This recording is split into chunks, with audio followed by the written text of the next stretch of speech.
Hello प्यारे बच्चों, आज हम करेंगे लर्निंग गैप आधारित book subject English class 8th का पेज नंबर 68 करके देखते हैं। चलिए, तो सीखने के प्रतिफल है E713। आगे दिया हुआ है अपरिचित या अज्ञात शब्दों के अर्थ संदर्भ में पढ़कर निकालते हैं। तो यहाँ नीचे देखिए, आप ब्लॉक में कुछ शब्द दिए हुए हैं, हमें इनका हिंदी मीनिंग समझना होगा। अगर आप लिखना चाहे तो मैं बोलती हूँ, आप लिखिए। जिसे सबसे आगे दिया हुआ है टू मार्केट, यानी मार्केट को। उसी के आगे दिया हुआ है बास्केट। बास्केट यानी थैला भी हो सकता है, बास्केट यानी झोला भी हो सकता है। तीसरे नंबर पे दिया हुआ है मोर, MORE। मोर यानी होता है और आगे दिया हुआ है मैनी मोर। मैनी मोर यानी और अधिक। आप वही पेंसिल से लिख लीजिए, मैनी मोर यानी और अधिक। आगे दिया हुआ है next what happened, WHAT, what happened. इसका मतलब होता है क्या हुआ। What happened means क्या हुआ। आगे देखिए STUMBLED, स्टम्बल्ड।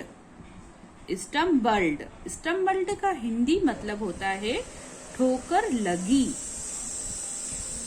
ठोकर लगी।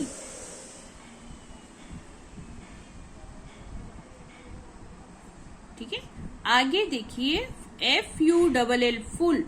फुल यानी पूरा। FULL, फुल यानी पूरा।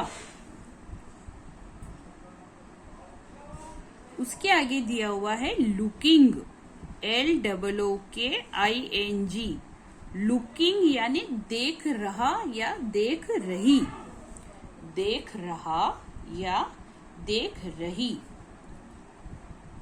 उसके बाद दिया हुआ है वर थ्रोन आउट। वर थ्रोन आउट, इसका मतलब होता है फेंका गए। फेंका गए। और लास्ट है ब्रोक, BROKE। ब्रोक मतलब टूट गए। ठीक है, अब हमें यहाँ छोटी सी एक कहानी दी हुई है और इसमें रिक्त स्थान दिए हुए हैं, जहाँ पे हमें ऊपर ब्लॉक में जो शब्द दिए हुए हैं वो सही शब्द ढूंढकर लिखना है। जैसे पहला सेंटेंस हम पढ़ेंगे और हिंदी भी समझते जाएंगे। A woman was caring. A woman यानी एक महिला, वॉज केयरिंग यानी ले जा रही थी, ए डैश ऑफ एग्स, अंडों का। क्या ले जा रही थी? तो हम ऊपर ब्लॉक में से लिखेंगे। एक तो यहाँ पे लिखा हुआ है फुल और ऊपर लिखा हुआ है बास्केट, तो इन दोनों को एक साथ लिख लेंगे, फुल बास्केट। यानी एक महिला अंडों का एक फुल बास्केट, पूरा भरा हुआ बास्केट ले जा रही थी। ये पहले वाक्य का हिंदी हुआ। ठीक। Number 2, she was going. वह जा रही थी। कहाँ जा रही थी? तो ऊपर ब्लॉक में से हमने ढूंढ के लिखा टू मार्केट। वह बाजार जा रही थी। टू सेल देम, सेल मतलब होता है बेचना, तो टू सेल देम यानी उनको बेचने जा रही थी। तो महिला अंडों को लेकर मार्केट उन्हें बेचने जा रही थी। तीसरा वाक्य देखेंगे, शी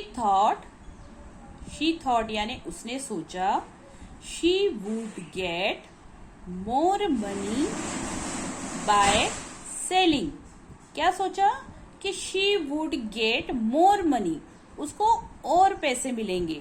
जब इनको इतने सारे अंडों को बेचेगी तो उसे बहुत पैसे मिलेंगे। बाय सेलिंग, उनको बेचकर, उनको सेल के उसे और पैसे मिलेंगे। देन फिर शी वुड बाय, तब वो बाय या खरीदेगी। यहाँ पे BY छपा हुआ जो कि गलत है, वो BUY है। ठीक है, इसे आप करेक्शन कर लीजिएगा। तो उसने सोचा कि देन शी वुड बाय, उसके बाद वह खरीदेगी। मेनी मोर हैंस, कुछ मुर्गियां तो उसके पास है, हैंस मतलब मुर्गियां, और अधिक मुर्गियां खरीदेगी, तो हम यहाँ लिखेंगे मैनी मोर। पांचवा है she was not looking on the road, she was not looking, वह नहीं देख रही थी, ऑन द रोड यानी सड़क पर, रास्ते पर वो नहीं देख रही थी। 6 नंबर, डू यू नो, क्या आप जानते हैं, वॉट हैपेंड, क्या हुआ, क्या आप जानते हैं क्या हुआ। 7th नंबर, शी स्टम्बल्ड, उसको ठोकर लग गई। 8th number, all the eggs, सारे अंडे, वर थ्रोन आउट, फेंका गए। ठीक है, all the eggs were thrown out, सारे अंडे जो उसके बास्केट में थे सारे अंडे फेंका गए। और 9th नंबर है मोस्ट ऑफ देम ब्रोक, और उनमें से मोस्ट ऑफ देम मतलब अधिकांश, ब्रोक यानी टूट गए, अधिकांश अंडे टूट गए। ये हमारी पहली एक्टिविटी कंप्लीट हुई। अब हम पेज नंबर 69 की एक्टिविटी 1 देखेंगे। इंस्ट्रक्शंस क्या दिए हुए हैं, बॉक्स में दिए गए शब्दों को पढ़े और प्रत्येक सेंटेंस पढ़कर तथा उचित शब्द का अनुमान लगाकर खाली स्थान भरे। ठीक है, तो बॉक्स में दिए हुए शब्दों का हम हिंदी मीनिंग देख लेते हैं और आप पेंसिल से वही बुक में लिख लीजिए। पहला दिया हुआ है रेनबो, RAINBOW, रेनबो मतलब इंद्रधनुष, इंद्रधनुष। सेकेंड नंबर PRETTY, प्रेटी यानी सुंदर। अगला दिया हुआ है INTELLIGENT, इंटेलिजेंट यानी बुद्धिमान। आगे दिया हुआ है फ्रेंड, FRIEND, फ्रेंड यानी दोस्त या मित्र या सहेली। STORY, स्टोरी मतलब कहानी। BLUE, ब्लू यानी नीला। SEAS, सीज यानी समुद्र, सी का बहुवचन सीज यानी बहुत सारे समुद्र। NEW, न्यू यानी नया। चलिए अब वाक्यों का हिंदी अनुवाद करेंगे। पहला है ships sail on the seas, यानी जहाज, शिप्स यानी जहाज जो है वो समुद्रों में चलते हैं।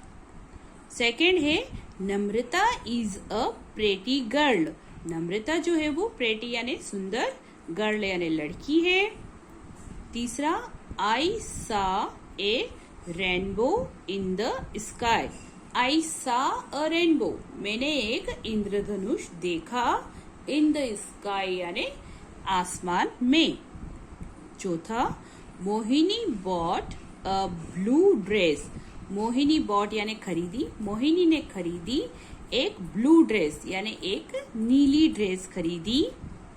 Fifth he is an intelligent, आगे क्या लिखा हुआ है पर्सन, तो ही इज यानी वह एक इंटेलिजेंट यानी बुद्धिमान पर्सन यानी व्यक्ति है या इंसान है।